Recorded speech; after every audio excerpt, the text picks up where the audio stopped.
présente la maison d'Elisa et François.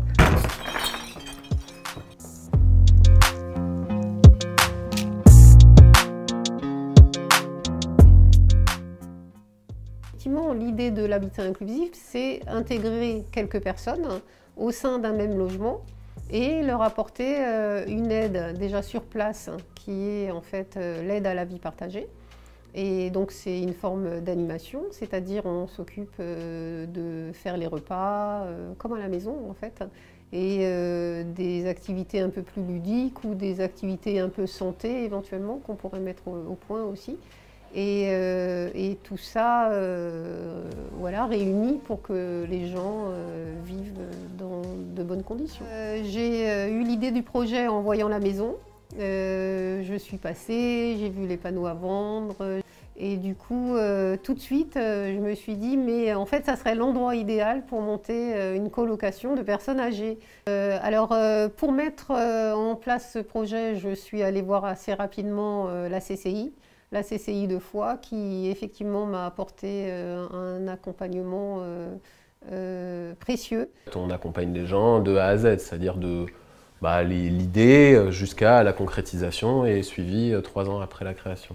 Donc là, je dirais que je l'ai accompagné dans sa réflexion sur comment structurer son projet, que ça soit en termes de présentation, comment présenter, comment finalement on a monté un business plan. Hein. Donc on a passé plusieurs étapes, c'est-à-dire quel est mon public cible, quelle est ma cible de clientèle, comment fonctionnent les autres habitats inclusifs, comment est-ce que moi je veux penser et réfléchir ce projet. Et ensuite, le nerf de la guerre surtout, ça a été la recherche de financement. Et donc là c'est surtout quand même Nathalie qui a fait le gros du travail. Alors, Familles Solidaires sont là pour m'accompagner pour tout cet aspect montage juridique et m'ont aidé effectivement à trouver des solutions de financement. J'ai répondu à l'appel à projet des petits frères des pauvres, et avec succès d'ailleurs, hein, qui va servir à l'investissement. L'investissement, donc, ça va concerner la mise en accessibilité des salles de bain et le financement de l'ascenseur. Il y a un ascenseur en fait qui permettra d'accéder au premier et au second étage. Alors on peut accueillir pour l'instant 6 personnes. Hein. On a prévu 5 chambres en fait, donc ça sera des logements pour les 4 logements, des logements individuels, comprenant chacun sa salle de bain et sa kitchenette. Il y a un logement qui prévoit un logement de couple, peut-être éventuellement, et donc du coup là aussi bien sûr salle de bain et kitchenette.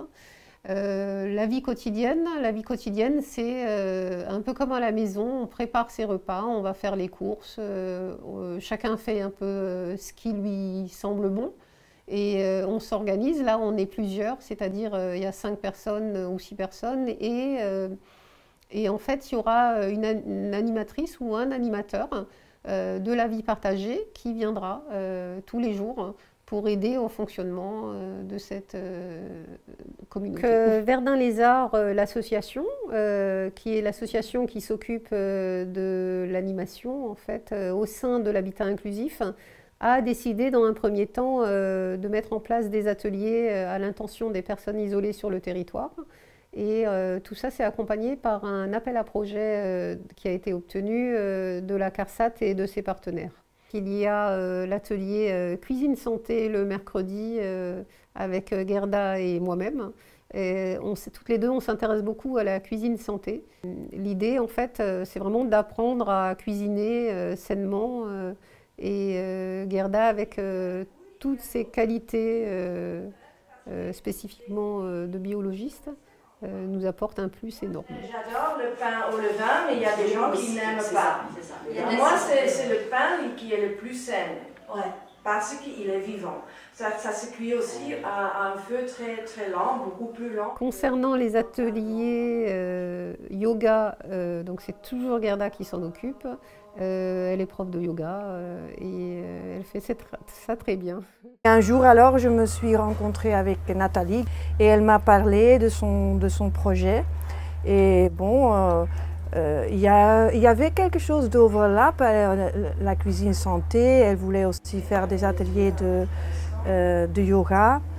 Et je fais alors des ateliers avec des personnes âgées, des ateliers de yoga adaptés à des personnes âgées qui ont vraiment des difficultés de santé ou seulement physiquement parce qu'il y a trop de raideur ou des choses comme ça, ils ne peuvent pas se bouger très bien.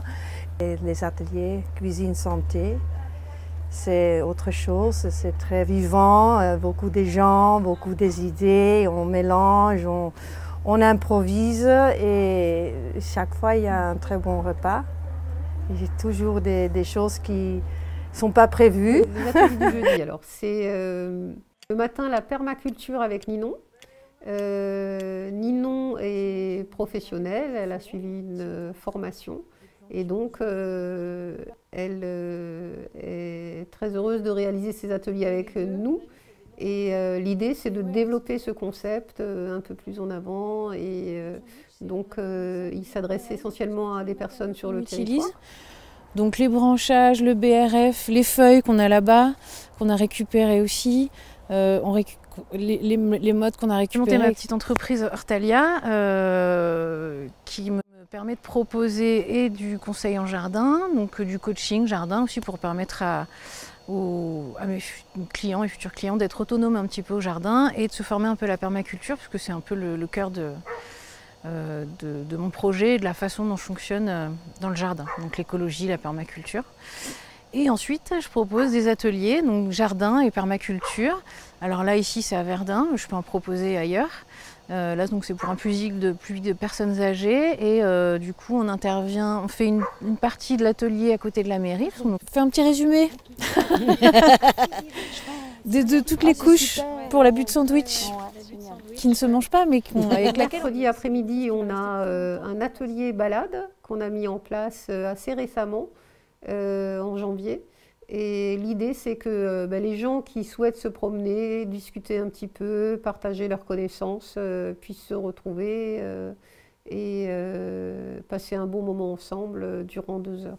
Alors, au final, tous ces ateliers ont un lien avec l'habitat inclusif, étant donné que les gens vont pouvoir profiter du jardin en permaculture, cuisine santé. Cuisine santé, c'est en lien direct également avec le fait de cuisiner chaque jour à la maison d'Elisa et François.